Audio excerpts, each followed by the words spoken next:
The main problem in this matchup is definitely going to be Pichu finding the opportunities to get in, because if the Chrom player is adept at spacing his arrows properly and just controlling the space, it's going to be very hard for Pichu to kind of get the offense started. It's all going to be, here's the thing, when you're going against Chrom, you always got to be prepared to think about when you're going to get him off stage and what you're going to do when that happens. Right now, Tojo had a pretty solid combo right there. You just can't be too overly aggressive, I think. Nice spot dodge there. And here we go into a situation. What's Thwack going to do? Going to be able to get back? Good low recovery. That's pretty safe in this matchup, I would think, if you're in a bad position like Tojo was. There really wasn't anything you could have done there. Down throw Thunder, not going to work, but landing on the up smash, that is going to take the first stock. So Tojo off to a pretty good start. Ooh, Tojo once again just bobbing and weaving, trying to find his way in, trying to hit some of these Pichu combos. It's already got him up to 31. Oh, and he had honestly he had the right idea on that, but just got the wrong read. If Thwack just kind of stayed in place there, that would have absolutely been a magnificent read. But and it's the little mistakes like that, though, it just takes you out. Chrom, one of the stronger characters in the game, took Tojo out at like 60, high 60%? That was rough. Up tilt on Pichu being such a good starter for combos and stuff like that. Dash attack not quite safe. Forward tilt into forward smash. That was actually jabbing a forward smash. Utilizing Thunder to sort of stabilize him in the air for a second. Thwack sort of put himself in a bad position, but was able to turn around real quick. Using the Thunder to kind of get Thwack away from the ledge. Tojo now in the corner, got to fight his way out. Being very patient, recognizing the moments where it's not really that safe to go in. Little jab there to kind of test it. And it's just to open up, and now got Thwack off stage, but he's going to get right back. Ooh. And the forward tilt, that's going to take that stock, and now Thwack is up 2-1. Yeah, put himself in an unfortunate position there. And nice parry. Saw that coming. Let's go actual parry combo. I like it. And look at this. Now got in a position. Enough. That's going to be... No, he had a jump. He had a still jump. took the jump. Okay. You know, it's not over until you see the smoke coming off, because if you are watching the character come back, when they use their double jump, they have just the slightest bit of smoke trail when they're coming back. So it's all the little visual details that you got to watch out for. Nice reading that, getting back on the down smash to punish the end lag on that neutral B, and now we're back to one stock apiece. But Thwack coming out swinging, getting this good damage. That forward tilt putting him in a really good position, and couldn't get the up B out fast enough. Yeah, that's going to be game one to Thwack. You know, I think that Thwack did a pretty good job at utilizing the strategy that we thought we were exactly going to see, making sure Pichu didn't get in. We saw Pichu get in a couple of times. There were a couple of moments where he actually snuck in there with a nair or something, but Chrom's sword is just, it's got so much range, and, you know, Pichu's just so small. It's just, that's going to be a tough matchup to actually get in and do anything. That's the one, like I said, that's the one hook in the game plan where, yes, Pichu is really, really amazing in close quarter situations, but to get there in the first place against a sword character that's the challenge of the matchup. So you got to find your way in somehow. Yeah, exactly. Few small mistakes that Tojo made last game. Let's see if he can correct them and get this win on the second game. Find a small space there.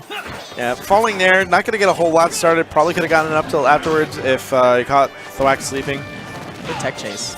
Yeah, that forward tilt at low percents, while it doesn't have the knockback that it does at much higher percents, it does open up a little bit of stun so that you can get tech chases like that started. Good job using side B to get Tojo off the stage, but Tojo once again is able to find a way in and get that forward tilt there. That trade working out in his favor, and just barely enough to get Chrom far enough off stage where Thwack just could not come back from it. Yep, Tojo off to a fast start, but immediately Thwack is learning to turn this one around. Already got him at 74% after one forward smash. All right, dash attack, gonna get things started. Falling there, once again breaking up the kind of flow here. Oh, That's right. That's the one tricky thing is that if you stand at a far enough distance, you can still turn around that side, that neutral B when you're charging it. And just in range there, that forward smash is going to connect. Chrom is such a powerful character. He really sent Tojo flying with that smash attack, and now he's getting some aerial strings together. Yep, chasing with forward air on the platforms. And now Tojo returning the favor. Ate the jump, but the recovery is still going to be safe. Enough of a frame recovery so that he can get a grab in after that forward smash. That down smash only going to manage to find a jab out of that. Not a whole lot of quick options out of shield. But there, that dash attack, super unsafe. Going to get the punish and just out of range. That's so scary. Tojo's done a pretty good job at shielding all of Thwack's attacks that would really put him in a bad position. That fair is going to go ahead and take away Thwack's second stock. Good intercept there on the return back to the stage. Just watch where they're going, follow the DI, and as soon as you see that jump, that's when you get it off.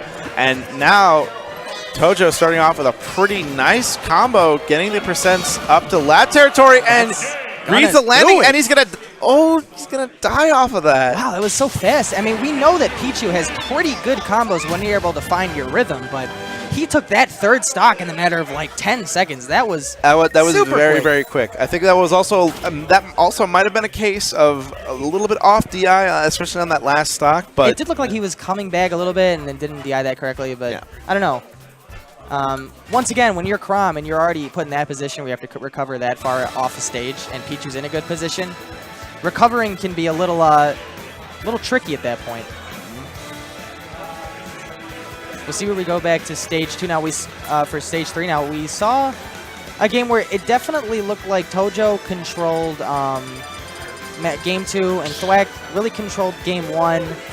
And we saw a game 2 where Tojo was actually able to get in quite a bit onto Chrom. Like, he was able to find good combos in the air and just sort of offset Chrom. But now we're going to see an Olimar. Oh, okay.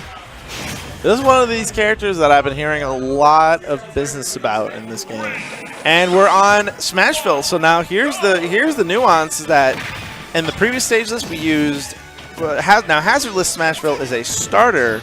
Now this is a counter pick where Hazards on Smashville is the counter pick. So you're going to be seeing that taxi platform. It's the good old Smashville that we are used to.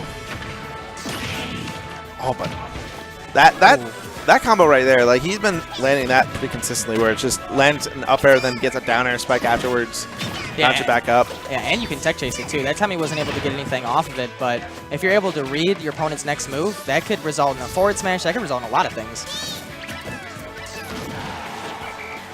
How do you feel about this counter pick, by the way? I think it lends to both characters. They got strengths on this stage. Like Pichu's smashes are definitely going to kill a lot early because of how kind of close in the side blast zones are. That, of course, I can definitely see Pichu having both these characters really having shenanigans with the taxi platform. So yeah, absolutely. I mean, we'll see. This is still a pretty neutral stage for both characters, but nice tech there, avoiding the stage spike.